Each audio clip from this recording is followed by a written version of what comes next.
ที่ฉันหลงอยู่ไม่มีเงินใจของเธอ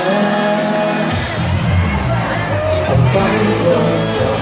หลายสิ่งที่มีคงรู้ถ้าได้เจอมีกำลังใจที่ยิ่งใหญ่ไม่รู้กันเลยขอบคุณที่รักกันขอบคุณทุกครั้งที่คอยบอกฉันในวันที่ปัญหาท้าทายคือมาใส่จะตอบแทนความรักที่ฉันได้จากเธอยังไงรู้ดีว่าไม่พอแต่ขอทำให้ดีที่สุดสักวันหนึ่งฉันอาจต้องล้มลงอยู่ใครจะรู้แต่ถ้าเธอไปด้วยกันอยู่ก็ไม่หวั่นกลัวเท่าไรเรื่องบางอย่างฉันอาจไม่เคยพูดออกแต่เธอเอาไปแต่อีกมุมหนึ่งของหัวใจไม่เคยพูดเลยพร้อมกันจะขอบคุณที่รักกัน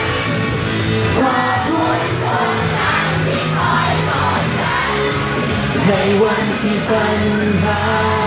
ท้าทายเข้ามาใส่จะตอบแทนความรักที่ฉันได้จากเธอยังไงก็รู้ดีว่าไม่พอแต่ขอทำให้ดีที่สุดเอาเสียงคนมีความสุขหน่อยได้ไหมครับตามผมที่ได้ไหมขอบคุณนะครับผมวันนี้ก็กลับบ้านไปเล่นแองกี้เบิร์ดให้สนุกนะครับผมใครที่จะขึ้นมาประชันกับผมก็เตรียมตัวให้ดีๆนะครับผมเพราะว่าผมเนี่ยเสียเลยนะครับไปกินเกมนะไปกินเกม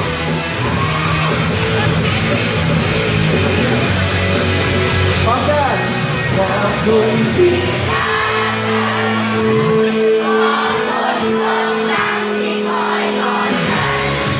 ในวันที่ปัญหาท้าทายเข้ามาใส่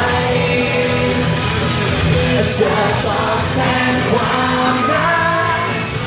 ที่ฉันได้จากเธอยังไงรู้ดีว่าไม่พอแต่ขอทำให้ดีที่สุดขอบคุณในความ